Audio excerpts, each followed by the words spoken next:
Assalamualaikum, salam Malaysia Madani. Berita wilayah dimulakan dengan rangkuman laporan utama. Kerajaan Madani tidak pernah menyekat pemberian peruntukan kepada mana-mana negeri termasuk Terengganu. Malah agihan ke negeri itu ditingkatkan tahun ini kepada 1.59 bilion ringgit berbanding 1.55 bilion ringgit tahun lepas. Perdana Menteri Datuk Seri Anwar Ibrahim menegaskan tidak wujud istilah kerajaan pimpinannya zalim terhadap Terengganu memandangkan kerajaan telah melunaskan pemberian wang ihsan hasil petroleum tahun 2023 berjumlah 786 juta ringgit. Pemberian persekutuan kepada negeri Terengganu untuk 2022 399 juta. Untuk 2023 kita tambah. Maknanya semasa PAS bersatu dalam kerajaan dengan kita dalam kerajaan, peruntukan masa kita lebih daripada masa PAS bersatu. Zalim macam mana? Kita tambah jadi 413.64 juta. Dan ditambah untuk 2024 ada tambahan lagi.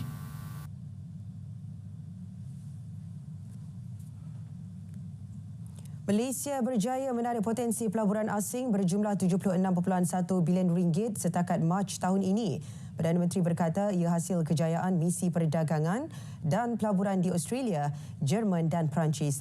Dalam pada itu, 74% projek perkilangan yang diluluskan dari tahun 2021 hingga 2023 telah siap atau sedang dalam pelaksanaan. Tinjauan dan penguatkuasaan yang efektif perlu dilakukan bagi isu kekurangan beras putih tempatan. Usaha itu bagi memastikan beras putih tempatan mencukupi terutamanya untuk golongan miskin bandar. 150,000 metrik tan beras tempatan yang boleh diedar. Tak cukup untuk semua. Tetapi kalau kita tumpukan semua di kawasan miskin bandar, di kawasan kampung-kampung, kawasan pedalaman, melalui farma LPP, maka sekurang-kurangnya sebahagian besar atau majoriti rakyat yang berpendapatan rendah mestilah guna beras tempatan. Kementerian Pendidikan KPM menyasarkan untuk mengembalikan permulaan sesi akademik persekolahan kepada setiap Januari bermula 2026. Menterinya Fadlina Siddiq berkata, ia komitmen kementerian merealisasikan usaha itu.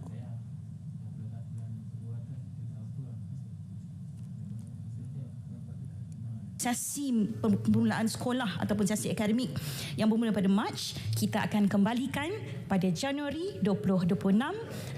Ini adalah komitmen kita juga yang sangat penting untuk mengembalikan sesi akademik pada Januari, insya-Allah bermula pada Januari 2026.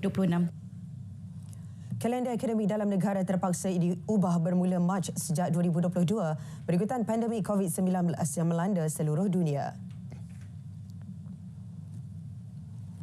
Kerajaan Johor umum bantuan khas kewangan sebanyak setengah bulan gaji atau minimum RM1,500. Bantuan khas itu akan dibayar kepada seluruh penjawat awam negeri sebelum Hari Raya Aidilfitri nanti.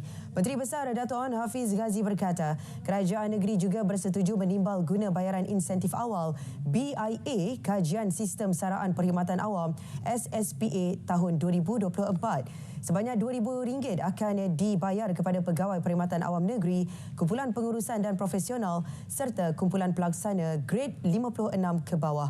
Manakala RM1,000 dibayar kepada pegawai perkhidmatan awam negeri grade jawatan utama atau khas. Ahli Dewan Negeri Kuala Kubu Baru Lee Ki Hyong meninggal dunia pagi tadi akibat kanser. Berita kematian itu disahkan Menteri Besar Selangor Datuk Seri Amiruddin Syahri.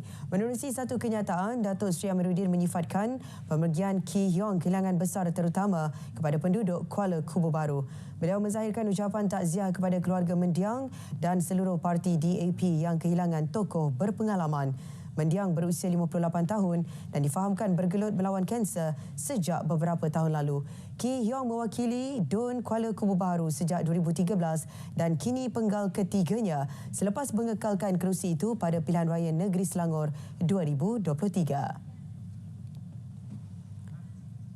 Bagi mengurangkan pengambilan pekerja asing dan menggalakkan pengambilan pekerja tempatan, Kementerian Sumber Manusia Kesuma dan Kementerian Ekonomi sedang mengkaji pelaksanaan sistem levy pelbagai peringkat.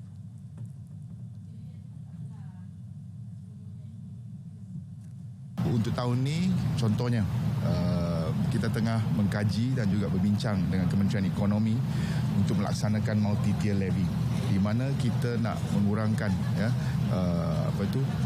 pengambilan pekerja asing, menggalakkan syarikat-syarikat untuk mengambil pekerja tempatan. Satu. Keduanya, kerajaan juga telah memberikan pelbagai insentif. Contohnya dalam bajet belanjawan 2024, Kementerian Kewangan telah memperuntukkan 44 bilion ringgit untuk syarikat-syarikat SME. Baik saudara, untuk perkembangan semasa cuaca seluruh negara, kita langsung bersama Pegawai Met Malaysia, Dr. Nasiha Syamin Sabri. Silakan. Assalamualaikum dan selamat petang kepada semua penonton. Kembali lagi bersama Met Malaysia untuk laporan cuaca yang terkini.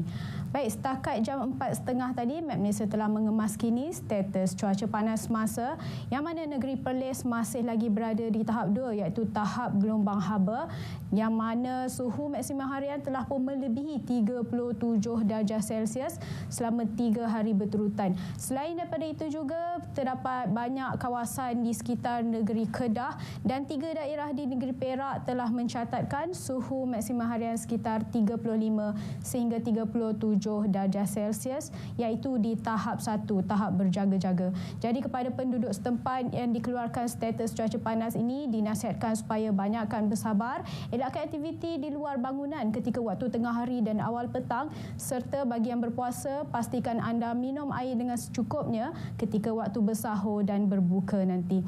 Baik, seterusnya kita perhatikan pula pada keadaan cuaca semasa.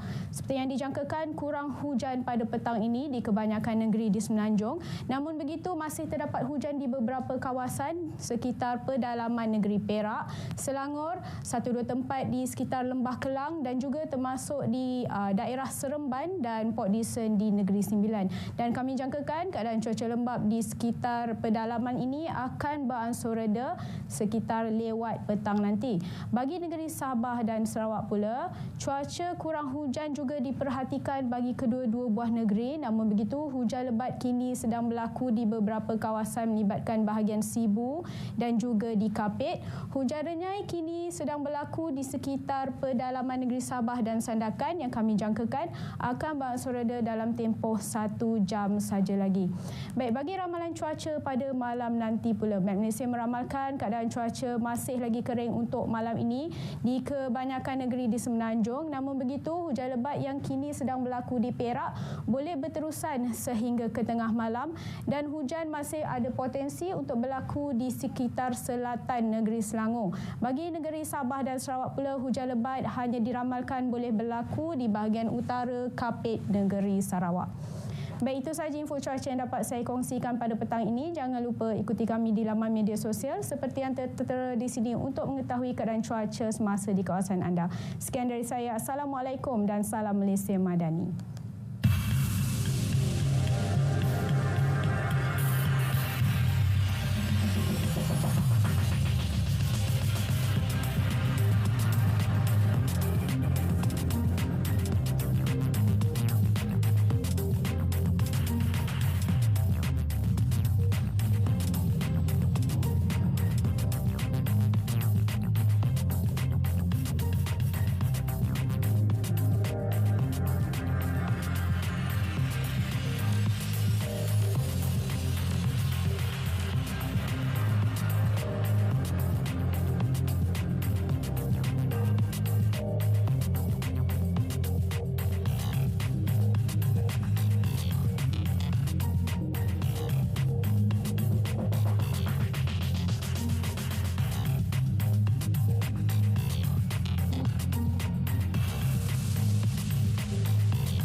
dah berusia, badan cepat letih.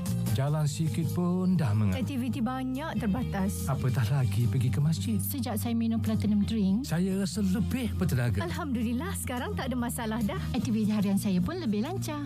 Sehari sekali dah cukup. Ibadah saya pun lebih sempurna. Platinum Drink diperkaya pelbagai jenis buah dan herba semula jadi yang memberi tenaga tambahan berpanjangan. Pastikan Vi Asia baru beli.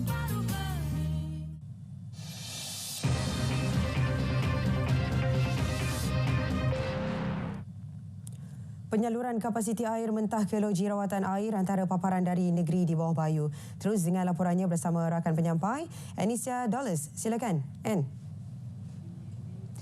Ya, dia. Kapasiti air mentah yang disalurkan ke loji rawatan air masih mencukupi walaupun berlaku penurunan takungan air di beberapa batang sungai dan muka sauk di negeri ini. Timbalan Ketua Menteri Datuk Syed Helmi Yahya merangkap Menteri Kerja Raya berkata pemantauan kapasiti air giat dilakukan sebelum dibawa ke mesyuarat Jawatankuasa Bencana Negeri. Setakat ini okey. Kalau di Pantai Barat, Kota Kinabalu, kita dapat air daripada loji Moyok dan Kasigoi, yang mana Moyok mendapat bekalan air daripada Empangan Babagon. Setakat ini Empangan Babagon kapasitinya tanpa hujan masih boleh bertahan sehingga 85-87 hari. Selain daripada itu, kita juga ada loji di Telibung yang mana takungan air daripada sungai masih boleh bertahan lebih 2 bulan. Menurut Datuk Syed Helmi, Jabatan Air bersama Pejabat Daerah Papar dan Jawatankuasa Bencana Daerah telah mengagihkan bekalan air ke kawasan-kawasan terjejas melibatkan kawasan perumahan, sekolah, hospital dan klinik serta pusat-pusat ibadah. Beliau ditemui media selepas melakukan tinjauan di Bazar Ramadan Pekan Putatan. Datuk Syed Helmi yang juga ahli Parlimen Putatan mengingatkan para peniaga agar sentiasa mengutamakan aspek kebersihan diri serta tata cara pengendalian makanan yang betul bagi memastikan kualiti makanan yang dijual dalam keadaan baik.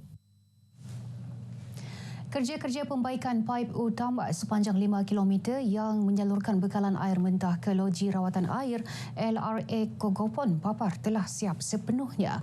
Ahli Parlimen Papar Datuk Armizan Muhammad Ali berkata loji itu telah beroperasi semula pada kapasiti 35 juta liter sehari dan mengambil masa beberapa jam untuk air mentah dirawat sebelum disalurkan kepada pengguna.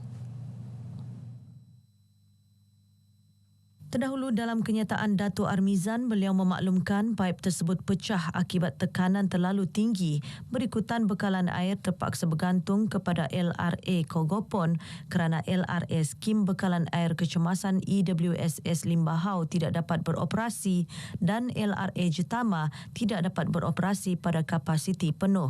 Kerosakan berkenaan menyebabkan hampir keseluruhan Papar mengalami gangguan bekalan air dan lori tangki air terpaksa digerakkan bagi menyalurkan bekalan air ke kawasan terjejas. Aktiviti penyelewengan minyak diesel bersubsidi tumpas selepas 4 individu ditahan dalam serbuan berasingan di Kampung Pampang dan Kampung Baru Durok, Keningau Isnin lalu. Ketua Polis Daerah Keningau, Superintenden Yampil Anak Garai berkata pihaknya turut merampas 16,000 liter minyak diesel bersubsidi dianggarkan bernilai RM60,000. Bercakap dalam sidang media, Superintenden Yampil memaklumkan 4 individu yang ditahan terdiri 3 lelaki tempatan dan seorang warga asing berumur antara 27 hingga 51 tahun. 2 lelaki menggunakan kenderaan lori tangki di kawasan Kampung Pampang, Keningau dan 1 lagi di kawasan Kampung Baru Durok, Keningau, di mana terdapat aktiviti yang disaki penyelewengan minyak diesel bersubsidi oleh 2 orang lelaki dengan menggunakan kenderaan pacuan 4 roda. Polis turut merampas sebuah lori 8 tan dan sebuah kenderaan pacuan 4 roda beserta 4 buah telefon bimbit dan pam elektrik tangki minyak.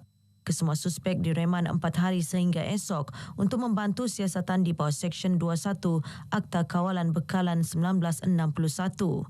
Dalam perkembangan lain, Superintendent Yampil memberitahu seorang remaja tempatan Nurul Amira Zainuddin 16 tahun maut selepas motosikal yang ditunggang terbabas sehingga melanggar lori dari arah bertentangan di kilometer 2.5 Jalan Keningau Magatang Rabu lalu. Siasatan polis mendapati mangsa datang dari arah Kampung Panagatan menuju ke Pekan Keningau dan cuba memotong sebuah kenderaan di Selekoh.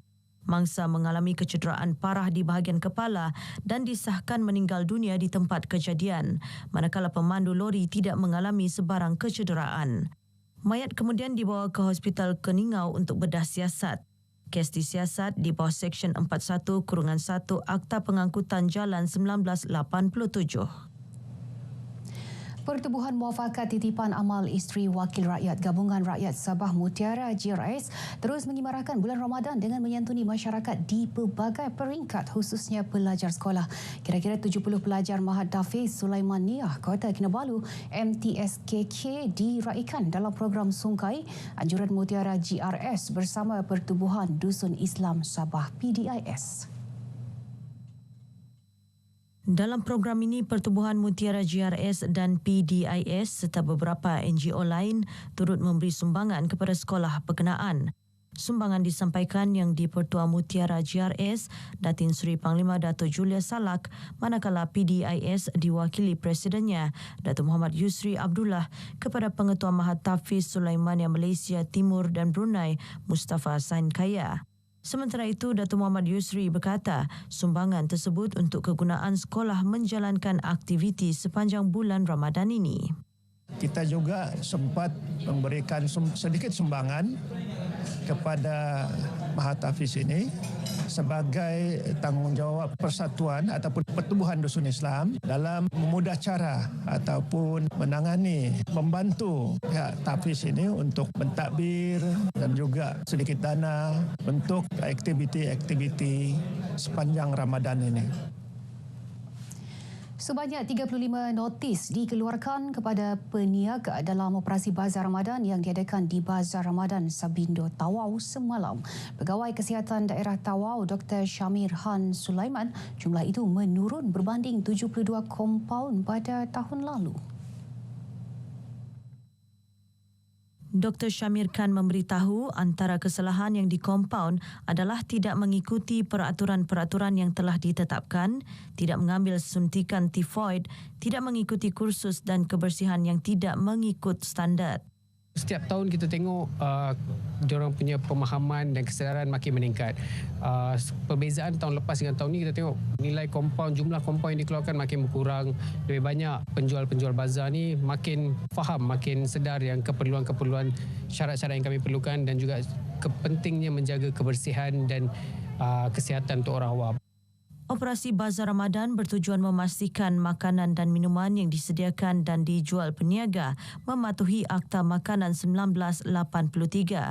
Sehubungan itu, peniaga Bazar Ramadan diingatkan untuk sentiasa menjaga kebersihan dalam pengendalian dan penyediaan makanan demi keselamatan dan kesihatan orang awam.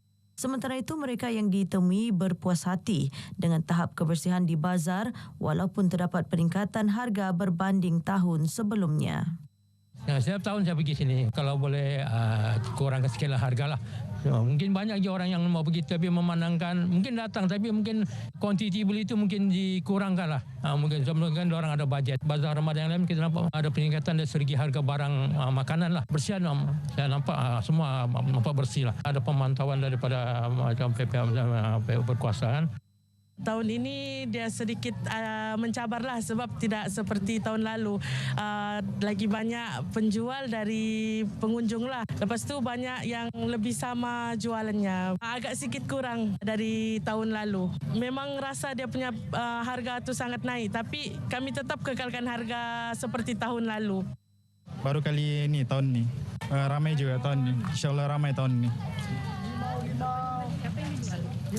Air green tea, air mangga, kicai, orange sunfit dan rabina.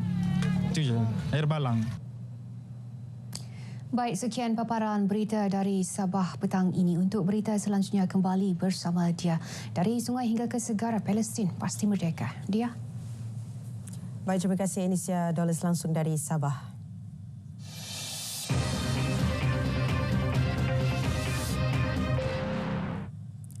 Baik saudara, seterusnya kita ke Bumi Kenyalang. 160 juta ringgit diperuntuk bagi naik taraf dan bina baharu sekolah daif di Limbang, antara paparan dari Sarawak. Kita langsung saja bersama rakan penyampai Buma Win di Kuching. Silakan Buma.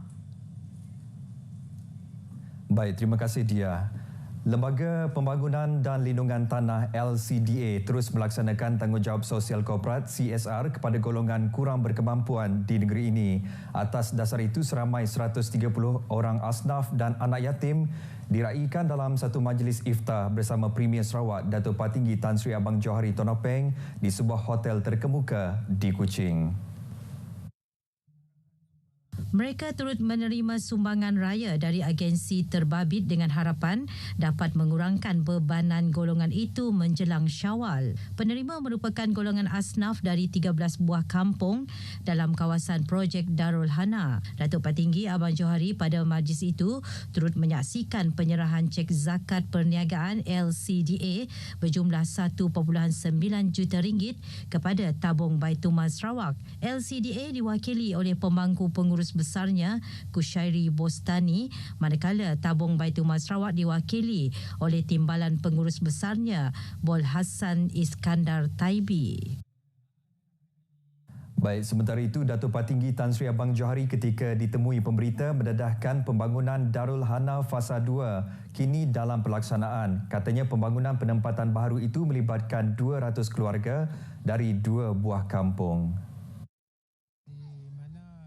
Sungai Berdaun juga sedang dalam pembinaan untuk memindahkan extended family iaitu keluarga tambahan untuk fasa kedua. Dalam pelaksanaan jagaan siap mungkin 20-26. Kerajaan juga katanya sedang mengenal pasti kawasan baharu bagi pembangunan Darul Hana dalam fasa seterusnya di sekitar kawasan Sungai Berdaun.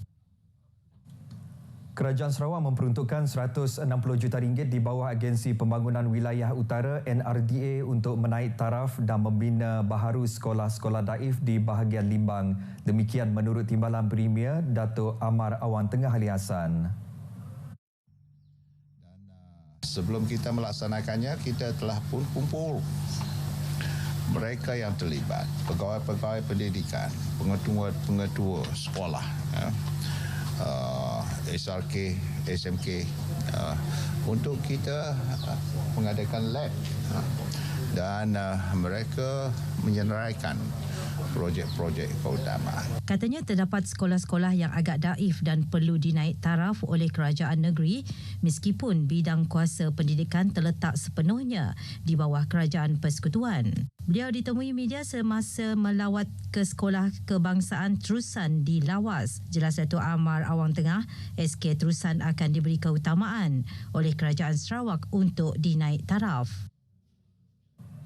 Saudara, jelajah Ramadan RTM di Sarawak yang akan diadakan Sabtu ini di Sibu mengetengahkan konsep bersepadu. Pengarah penyiaran Sarawak Wan Azahan Wan Ahmad berkata, kali ini ia dianjur secara bersama oleh 6 stesen kawasan iaitu Kuching, Sri Aman, Sibu, Bintulu, Miri dan Limbang. Terutama sekali kepada masyarakat kita, pendengar penonton setia RTM, jangan lupa, dan inilah kesempatan yang ada, siri Jelajah Ramadan bukan sahaja di Sarawak tetapi telah pun bermula sebenarnya di Semenanjung, bermula di Terengganu dan sekarang ini telah pun bergerak ke serata pelosok negeri di Semenanjung, termasuklah di Sarawak pada hari ini. Jadi orang Sibu jangan lupa untuk ambil kesempatan ini untuk bersama-sama memeriahkan majlis dan untuk bersama-sama mengimarahkan program ini. Kita juga dapat bersama dengan personaliti RTM Sarawak. Jumpa di Sibu nanti. Menurut beliau, Jelajah Ramadan adalah inisiatif berterusan RTM bagi mendekati golongan asnaf, mengeratkan silaturahim dan mewujudkan jalinan ukhuwah yang istimewa sepanjang program berlangsung. Beliau menyatakan demikian kepada pemberita pada pelepasan konvoi Jelajah Ramadan RTM at Sibu di Kuching hari ini. Sementara itu, pengurus jualan Ion Otomat Cawangan Kuching Zainal Bohari berkata pihaknya teruja dapat bekerjasama dengan RTM Sarawak dalam usaha menyantuni masyarakat. Kami memilih untuk menyertai program Jelajah Ramadan ini kerana dari aspek pendekatannya amat berbeza, dan kami tertarik dengan pendekatan yang dibuat oleh pihak RTM, ianya boleh membuatkan kami mendekati masyarakat dengan lebih berkesan dan lebih efektif. Pada program ini, Ion Auto Macurangan Kuching menyediakan 4 buah kenderaan dan disertai 5 kaki tangannya. Pelbagai program akan diadakan sempena Jelajah Ramadan RTM 2024 di Sibu Sabtu ini. Baik, untuk perkembangan lanjut, kita bersama Muhammad Al-Hadi Samsawi di Sibu. Silakan Hadi. Terima kasih rakan penyampai di Studio Kuching. Assalamualaikum, salam sejahtera. Saya kini berada di RTM Sibu di mana rombongan-rombongan dari seluruh negeri Sarawak akan mula berkampung di RTM Sibu untuk Jelajah Ramadan 2024 di sini hari ini. Dan untuk memperincikan mengenai apa antara pengisian program Jelajah Ramadan di Sibu ini, saya bersama dengan penerbit program iaitu Saudara Sunatullah Alauddin Rosli untuk memperincikan program-program dan aktiviti yang akan berlangsung sepanjang 3 hari ini. Terima kasih bersama kami untuk petang ini, Tuan. Terima kasih kembali. Jadi, Tuan, apa antara pengisian utama program-program sepanjang Jelajah Ramadan di Sibu ini? Ya, dengan kehadiran semua kru-kru yang akan bersama dengan kita, bermula hari ini tiba di Sibu, dan kita akan mula esok dengan penyerahan bantuan kepada golongan asnaf di 3 lokasi bersama dengan pihak Baitul Mal, dan seterusnya kita akan membuat persiapan sebelah petang lah untuk acara kemuncak atau acara kemuncak dengan memasak bubur lambuk di beberapa lokasi rakan strategik yang akan bersama dengan kita, antaranya Pawe, Lakis, Perkim dan juga agensi-agensi lain lah yang akan bersama dengan kita nanti. Dan seterusnya kita akan berbuka bersama dengan seluruh warga di zon Tengah Sarawak di dataran Tun Tuanku Haji Bujang dengan program berbuka puasa perdana bahagian Sibu nanti pada sebelah petang 23 hari bulan itu. Dan seterusnya program akan kita teruskan di Surah Darul Sadah pada awal pagi 24 untuk program Ketuk Sahur. Jadi itu antara pengisian bermula hari ini dengan kehadiran semua, dan seterusnya esok kita akan bersama dengan Baitul Mal dan agensi berbuka puasa pada 23 hari bulan. Itulah antara pengisiannya. Terima kasih atas perkongsian program yang akan dilaksanakan 3 hari ini. Jadi saya rasa sekian sahaja lintas langsung kami dari RTM Sibu. Jadi untuk penduduk di Sibu sendiri, pada hari Sabtu ini pastikan beramai-ramai turunlah ke dataran Tun Tuanku Bujang untuk sungkir perdana bersama kami semua rakyat di Sibu. Jadi sekian saja, kita bersama kembali dengan rakan penyampai di RTM Kuching. Silakan. Terima kasih Hadi atas laporan anda di Sibu. Baik, kita ke berita seterusnya. Polis Sri Aman menahan 8 wanita warga Indonesia kerana disyaki bekerja sebagai pelayan pelanggan tanpa permit yang dikeluarkan oleh Jabatan Imigresen di sebuah pusat hiburan di Jalan Hollis pada Selasa. Ketua Polis Daerah Sri Aman, DSP Matthew Manggi berkata, wanita berkenaan gagal mengemukakan dokumen perjalanan yang sah ketika pemeriksaan dan serbuan dilakukan di bawah Opnoda Palang Pusat Hiburan pada pukul 10.30 malam. Kesemua mereka yang berumur dari 17 hingga 27 tahun ditangkap di bawah Seksyen 6-1-C Akta Imigresen 1959 Palang 63. Beliau memberitahu seorang lelaki tempatan berumur 54 tahun turut ditahan dalam operasi berkenaan. Lelaki tersebut ditahan di bawah Seksyen 55B Akta Imigresen 1959 Palang 63 kerana disyaki menggaji pekerja asing tanpa permit yang sah untuk bekerja. DSP Matthew menyatakan demikian dalam satu kenyataan media. Polis Miri pada Selasa lepas menahan 2 lelaki tempatan disyaki menjalankan kegiatan memberi pinjaman wang tanpa lesen di daerah Miri. Ketua Polis Daerah Miri, SCP Alexan Naga Cabut dalam kenyataan media berkata, kedua-dua suspek berumur lingkungan 30-an dan 40-an ditahan sepasukan polis dari bahagian siasatan jenayah komersil Ibu Pejabat Polis Daerah Miri. Kedua-dua suspek direman selama 2 hari bermula semalam untuk siasatan. Kes disiasat di bawah Seksyen 5-2 Akta Pemberi Pinjaman Wang 1951 Palang 2011.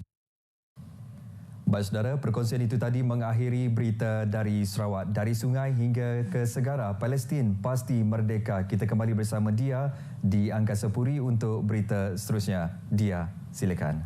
Baik, terima kasih Buma langsung dari Sarawak.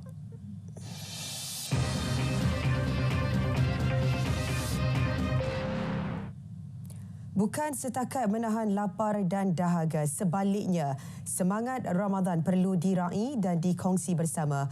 Di sebalik keterujaan memilih juadah untuk berbuka puasa, mereka yang kurang berkemampuan jangan dilupakan. Perinciannya dalam lintas langsung dari Kedah bersama rakan penyampai Nur Izzati Cik Ani. Silakan Izzati. 400 individu kurang berkemampuan terpilih jadi penerima sumbangan bakul kasih Ramadan Puspanita Kedah. Turut menerima bantuan keperluan asas itu masyarakat bukan Islam. Majlis Pengurnian Sumbangan Bakul Kasih Ramadan disempurnakan Tunku Puan Mahkota Kedah, Cik Puan Nur Juli Arif di Alustar. Menurut Pengerusi Puspanita Negeri, Datin Sri Nur Hasni Ishak, penerima terpilih terdiri daripada anggota persatuan. Kali ini kita beri bukan saja kepada ahli-ahli yang beragama Islam, tapi kita turut memberi kepada ahli-ahli yang bukan beragama Islam yang susah lah kan. Okey, kita akan buat selection lah ya, di peringkat negeri, di peringkat daerah dan juga di peringkat jabatan lah. Okey, jadi kita adalah orang kata apa, kriteria tu mestilah ahli Puspanita Cawangan Negeri dah yang berdaftar dan juga susah lah kan. Kita tengoklah mungkin ada tanggungan yang ramai dan juga gaji yang agak rendah lah. Antara barangan diterima beras, gula, tepung, minyak masak dan susu tin.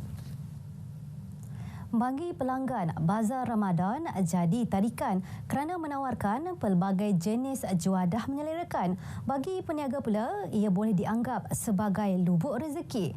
Maka tidak hairan apabila ada yang bertukar profession sementara kepada peniaga bazar sepanjang Ramadan. Ikuti laporan disediakan Firdaus Mokhtar. Seorang penerih getah berusia 50 tahun, Pawan Ibrahim antara berniaga secara sambilan, khusus sepanjang Ramadan.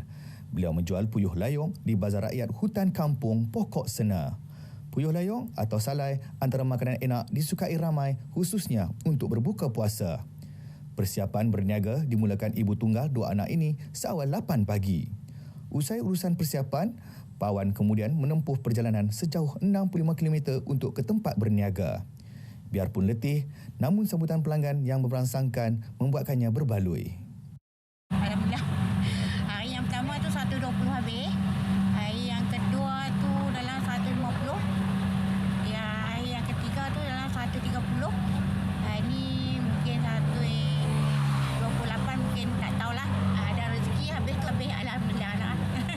Mencabarlah supaya rezeki ni Allah yang bagi, Allah yang menetapkan semua, panas ke hujan ke kita wajib kena terima lah, tu dia yang buat. Sekiranya diberi peluang, beliau berharap dapat berniaga sekali lagi di Bazar Ramadan tahun depan. Firdaus Mokhtar, RTM. Air nira nipah Kuala Sedakayan antara yang sering dicari untuk berbuka puasa. Namun tahukah anda teknik mengurut dan memukul diperlukan untuk proses pengambilan air nira? Perkara itu disahkan pasangan suami isteri Ismail Saleh dan Cik Udoman yang merupakan pengusaha nira nipah. Menurut mereka, mayang nipah perlu diketuk dan diurut sekurang-kurang sebulan sebelum pengambilan airnya. Mayang yang memiliki buah nipah akan dipotong dan titisan air nipah yang keluar akan ditadah sebelum disejukkan. Proses tersebut dilakukan 3 kali sehari. Kalau dia banyak ni, musim kemarau ni dia tak banyak macam lalulah. Kalau musim hujan tu, insya-Allah dia dapat banyak. Dia turun. Dia ayak penuh sini semua. Nero tu pun dia turun lah. Manyang ni dia tak basah. Ni duk kena buah ayak di kelopak dia tu kan, kita buah ayak. Tidak, dia kering. Dia kering tak ada nero. Selain pasangan Cik Udo dan Ismail, perusahaan nira nipah turut dijalankan penduduk kampung di kawasan rumah mereka. 50 bungkus air nipah dianggar dapat dihasilkan setiap hari. Selain penganjuran pelbagai program keagamaan, sebuah pusat komuniti Islam di Sungai Petani turut menyediakan juadah berbuka puasa dan bersahur setiap hari dan ia disediakan secara percuma. Bubur lambuk sambal bilis padu antara menu utama disediakan Pusat Komuniti Islam itu. Turut disediakan bubur lambuk daging. Bubur lambuk yang legend di Madat, Masya Allah. Setiap tahun memang ternanti-nanti kawasan dia penduduk sekitaran Madat ni memang ternanti-nanti. So kita untuk tahun ni kita tambah lagi kuantiti. Kalau sebelum ni kita buat 1,000 pack, tahun ni kita buat 3,000 pack untuk bubur lambuk sahaja. Turut disediakan menu utama yang berlainan sepanjang Ramadan. Selain masjid yang dibuka 24 jam, pelbagai program turut disusun atur pusat dakwah berkenaan. Baik, dari segi ilmunya kita menekan teras pendidikan sepanjang hayat daripada budak-budak sampai orang mati. Kita ada rumah warga emas, kita ada tahfiz, kita ada pusat untuk berkuda, memanah, berenang, yang semua diberikan secara percuma. Pusat itu juga disifatkan mesra musafir. Ia sedia menerima kedatangan 500 pas sebulan. Sekian berita dari Kedah. Selamat menunaikan ibadah puasa. Assalamualaikum dan salam Malaysia Madani. Baik, terima kasih Zati langsung dari Kedah. 8 saksi dipanggil membantu siasatan kes ugutan yang diterima Ibu Menteri Perumahan dan Kerajaan Tempatan Ngah Koming. Ketua Polis Perak Datuk Seri Muhammad Yusri Hassan Basri berkata, saksi berkenaan terdiri daripada jiran dan kenalan mangsa.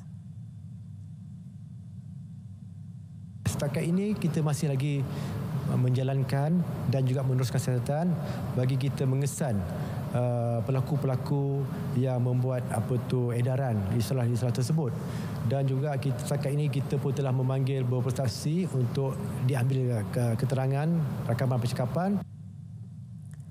Sementara itu mengenai dakwaan gangguan seksual di Hospital Raja Pemaisuri Bainun Ipoh, siasatan kes tersebut masih diteruskan. Datuk Seri Muhammad Yusri memaklumkan siasatan juga mendapat kerjasama baik pihak hospital. Beliau ditemui RTM selepas menjadi tetamu dalam rancangan eksklusif @Perak FM sempena sambutan peringatan Hari Polis ke-217 peringkat negeri Perak. Cubaan seluduk barang tidak berkastam berjaya digagalkan menerusi 4 serbuan berasingan kastam Perlis. Operasi turut menahan 4 suspek terbabit dalam kegiatan tersebut. Dalam operasi 28 Februari, lebih 600 periuk dan hampir 17,000 sudu berjenama dirampas melibatkan cukai RM15,000. 45,000 rokok pelbagai jenama berjumlah lebih RM9,000 libat cukai. Hampir RM21,000 dirampas pada 1 Mac. Sementara operasi 12 Mac pula, perampas barangan kosmetik gagal diikrar dengan cukai lebih RM2,000. Dan operasi terakhir pada 15 Mac pula, 5 kilogram dadah ganja dikesan bernilai lebih RM15,000.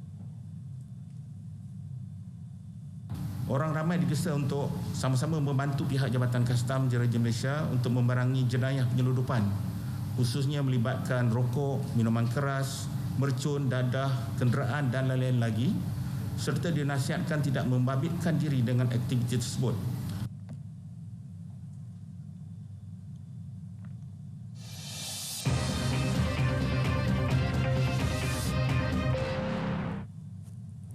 Saudara, jelajah Ramadan edisi ke-12 di Negeri Sembilan menyantuni penghuni Pusat Tahfiz Al-Istiqamah Lil Banat dan beberapa rumah golongan yang memerlukan. Untuk perkongsiannya, kita bersama Hana Adlin Nasution Ahmad di lokasi. Silakan Hana.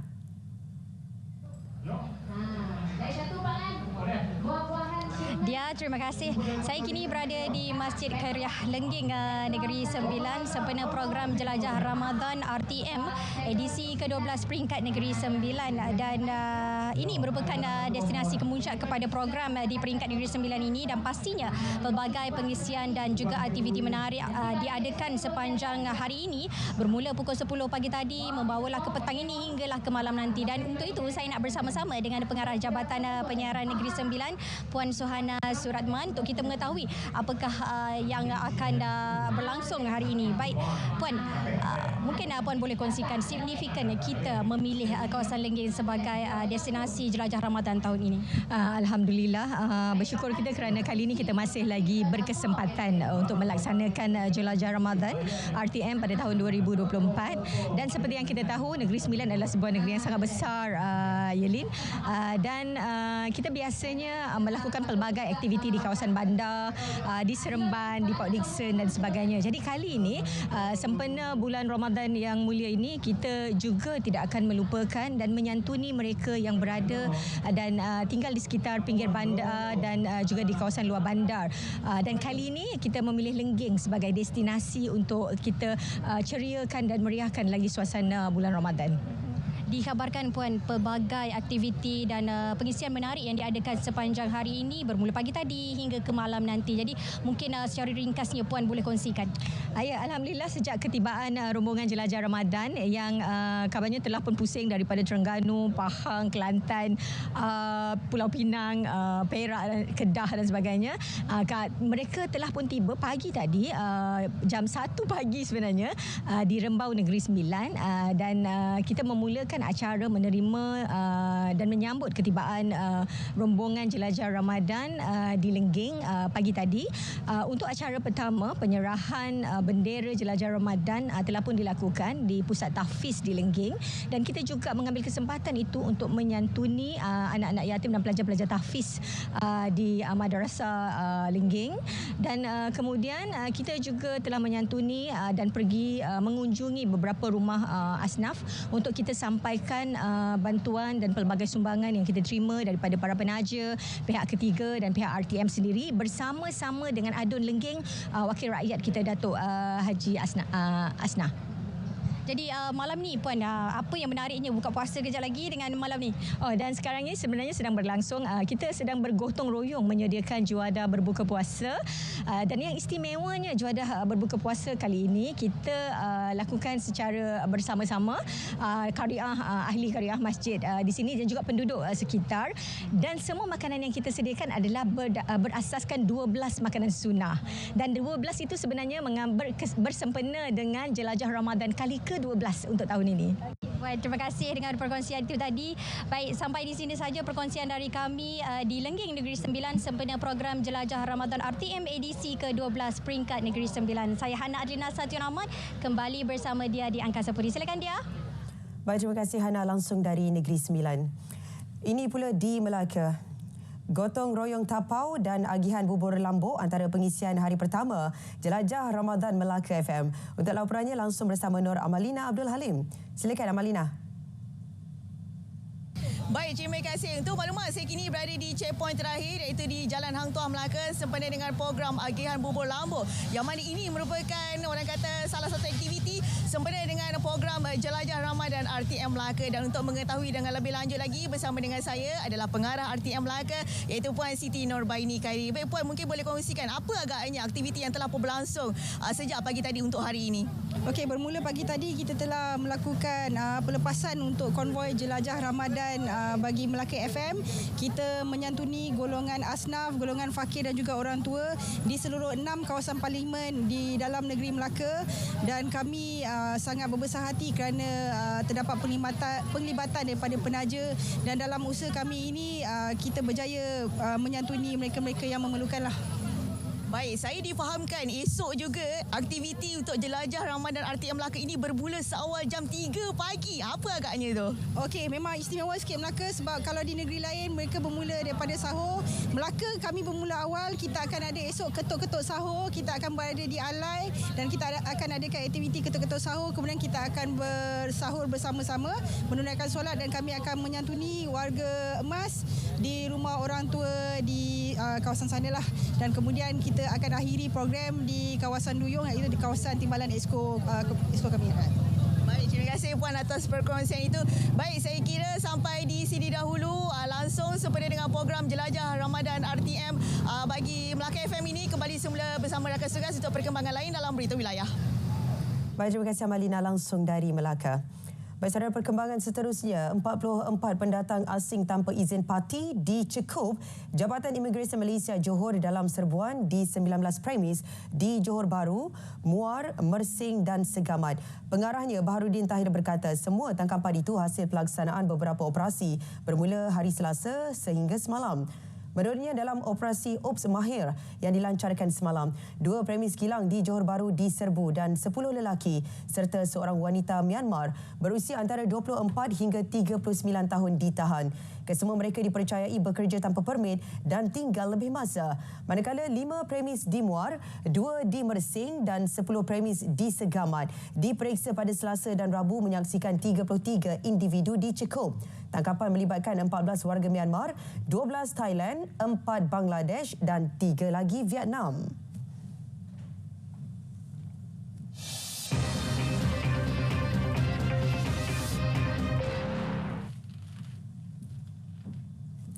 Tradisi berbuka puasa menggunakan talam secara bersama diteruskan Universiti Malaysia Terengganu UMT untuk tahun ke-10 penganjurannya. Hidangan iftar secara percuma itu untuk para pelajar khususnya mereka dari keluarga B40 dan ke bawah. Wartawan Taufik Adnan ada laporannya. Berbeza sedikit Ramadan kali ini apabila sebahagian besar pelajar masih bercuti dan ada juga mengikuti kelas secara dalam talian. Namun, penganjuran iftar tahun ini mampu mengumpulkan lebih 500 warga UMT dan komuniti setempat berbanding 1,000 orang tahun-tahun sebelum ini. Konsepnya, 4 orang akan bersama makan untuk setiap hidangan talam. Sejak daripada 2015 tu memang tradisi makan hidangan berdulang, bertalam sangat menarik minat para pelajar lah. Ada juga pelajar yang bukan Islam datang bersama-sama dan konsep gotong royong ni memang menjadi satu keistimewaan lah pada pelajar-pelajar kami yang mana mereka memang suka konsep macam ni. Hidangan berbuka yang disediakan secara catering ini juga digilirkan setiap hari dengan lauk berasaskan ayam atau daging lembu. 2 jam sebelum berbuka, 30 tenaga sukarelawan terdiri dari pelajar UMT akan bersama bergotong royong membahagikan makanan ke setiap talam. Kita makan secara beramai-ramai dan bermusyawarah untuk kita dapat gabungkan ataupun sekalikan semua orang dalam tempat yang sama, tak kira agama, bangsa, semua kita berjemput. Ada yang Chinese datang, ada yang Melayu. Memang kita open untuk berbuka puasa dekat Masjid UMT. So far bagi saya dia okey lah sebab makan dalam talam ni dia bukan sekadar untuk membantu pelajar tapi dia juga dapat mengeratkan hubungan silaturahim lah antara pelajar. Jadi di sini saya rasa UMT sangat bagus lah sebab dia bagi inisiatif yang baik sebab dapat membantu terutama sekali pelajar B40 lah, terutama sekali pada waktu Ramadan. Hidangan iftar ini hasil sumbangan kaki tangan UMT sendiri dengan melakukan potongan gaji ke tabung infak universiti. Malah, slot tajaan sepanjang Ramadan turut dimaklumkan penuh. Alhamdulillah, seperti mana beberapa tempat lain yang meneruskan tradisi iftar ini, buka puasa dengan konsep sebegini, makan dalam talam merupakan sunnah Rasulullah. Berkongsi rezeki, makan bersama tanpa mengira darjat dan pangkat, sekaligus mampu mengeratkan lagi ikatan ukhuwah di kalangan warga UMT dan komuniti setempat. Taufik Adnan, RTM. Sungai Pahang di Kampung Pesagi, Cenor Maran kini semakin kering akibat fenomena El Nino. Sungai itu sebelum ini memiliki pelbagai spesies ikan dan menjadi sumber makanan serta pendapatan penduduk berubah wajah bagaikan padang pasir. Penduduk Staffordshire 65 tahun berkata, air sungai mulai surut sejak awal tahun ini dan mengering akhir Februari. Menurutnya, kini keadaan bertambah buruk apabila hujan tidak turun dalam tempoh lebih 2 minggu. Tahun ini teruk lebih pada yang biasa lah rasanya. Start pada hujung bulan 1 jari, dia mula air surut sampai dah sekarang. Masa bulan 12 tu air parasan tinggi juga lah atas parasan, atas tebing lah. Cuaca, keadaan cuaca lah. Kami orang pun tak tahu juga mana kedai halang ni kan. Lepas tu halang kita tak tahu juga kan. Kadang-kadang bulan 4, bulan 5 ni sekarang dah hawai bulan 1 dah ada air dah. Ada pasir dah.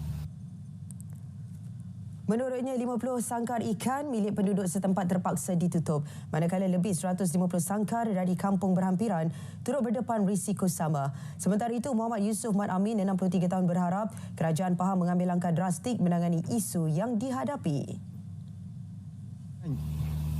Mana kampung kawasan ni memang teruk lah. Itu pasirnya. Seduetnya tak ada ya. 2-3 par pasir tapi lama kemudian itu pasir.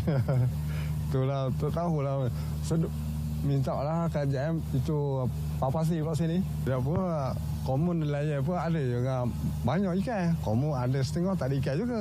Bukan semua. Banyak ikannya. Betul terjah juga lah.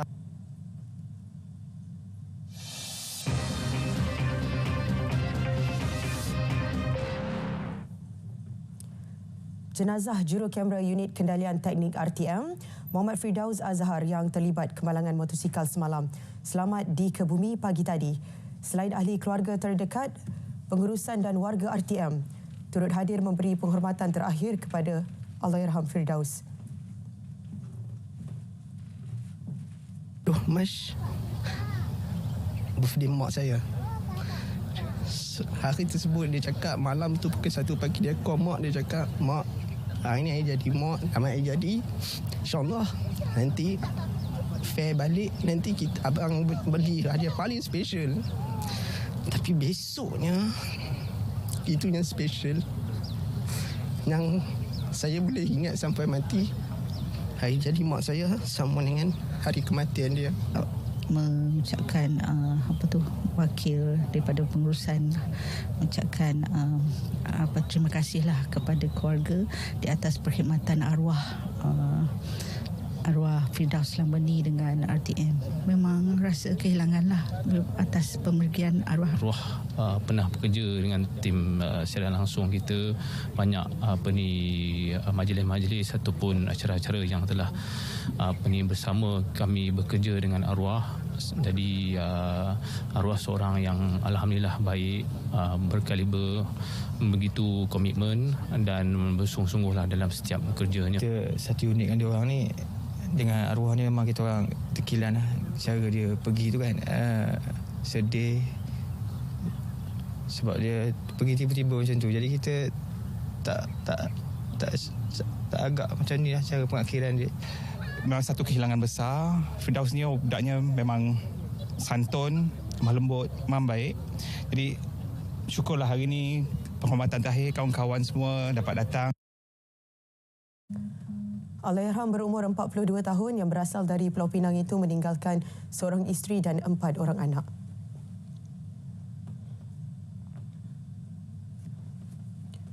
Seorang kaki tangan RTM maut dalam kemalangan di Kuala Lipis pagi tadi. Nur Habibi Hamid, 55 tahun, terlibat nahas ketika dalam perjalanan menghadiri pengebumian ibu mertuanya yang meninggal dunia semalam. Perkara berkenaan disahkan suami Allahyarham, Hadi Abdul Rahman. Allahyarham merupakan penolong jurutera di unit siaran MCR, Seksyen Produksi Radio RTM dan mula berkhidmat sejak tahun 1995. Allahyarham meninggalkan suami dan seorang anak lelaki berusia 26 tahun.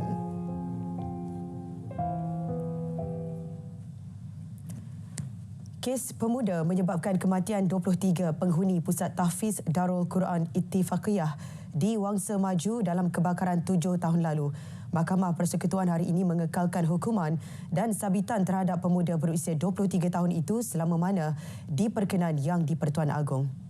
Keputusan sebulat suara dibuat panel 3 hakim yang diketuai Ketua Hakim Negara Tun Tengku Maimun Tuan Mat selepas menolak rayuan perayu selaku penama pertama. Sementara seorang lagi rakannya berusia 22 tahun kekal dilepas dan dibebaskan atas tuduhan yang sama. Terdahulu, Mahkamah Rayuan berpuas hati bahawa penama pertama bukan sahaja bertanggungjawab memulakan kebakaran, juga mengakibatkan bencana tubuh kepada 23 mangsa. Dalam kejadian September 2017, 21 pelajar dan 2 guru terkorban selepas terperangkap di tingkat 3 asrama pusat tahfiz berkenaan yang marak dijilat api.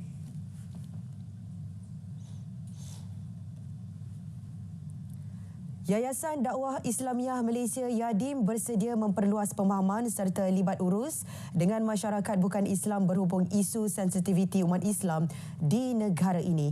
Yang di-Pertuanya, Dato' Ahsanuddin Muhammad Yunus berkata, inisiatif itu boleh dilaksana melalui pendekatan akademik seperti wacana, forum silang budaya dan seminar. Beliau berkata pihaknya juga akan menggerakkan mahasiswa dan belia untuk mengadakan lebih banyak program turun padang bersama komuniti bukan Islam. Menurutnya, sukarelawan Yadim yang keahliannya di seluruh negara mampu berperanan sebagai ejen perpaduan dan keharmonian. Katanya, Yadim sentiasa terbuka dan mengalu-alukan sebarang idea dan cadangan bagi menambah baik usaha menyantuni pelbagai masyarakat di negara ini. Harimau Malaya akan turun bertemu Oman awal pagi nanti di Muscat. Pertukaran jurulatih Oman tidak mematahkan semangat skuad kebangsaan untuk buktikan kekuatan mereka pada pusingan kedua aksi kelayakan Piala Dunia 2026 Piala Asia 2027.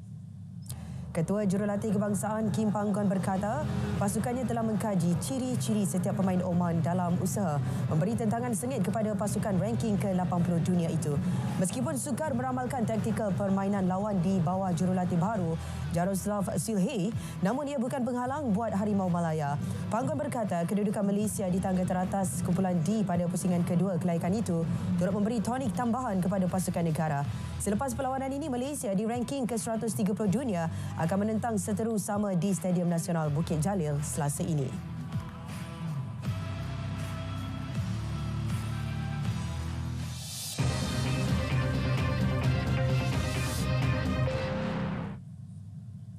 Majlis Agama Islam Wilayah Persekutuan Mawib Labuan menyalurkan bantuan pembiayaan peralatan kesihatan oftalmologi kepada Hospital Labuan bernilai lebih RM870,000.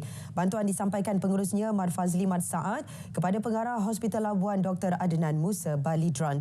Mat Fazli berkata, penyaluran bantuan itu bagi memudahkan pesakit menerima rawatan berkaitan.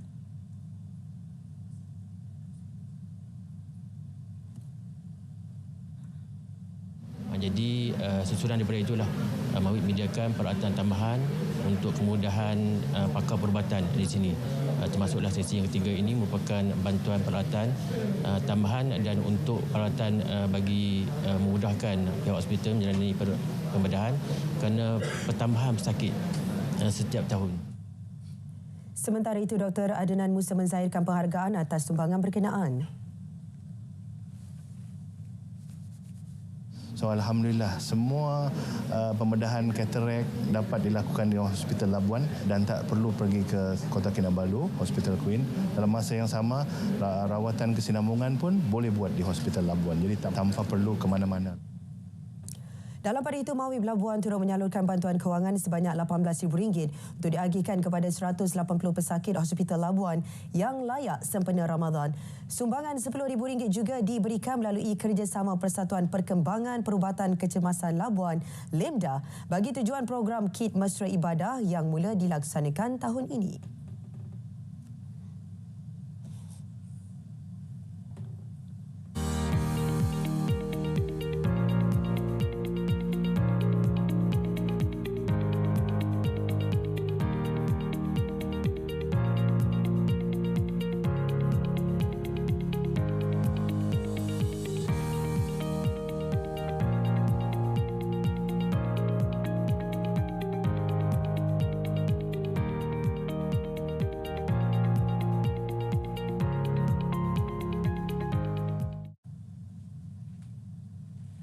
Baik saudara, berita wilayah berakhir di sini. Dari sungai ke segara, Palestin pasti merdeka. Assalamualaikum, salam Malaysia Madani.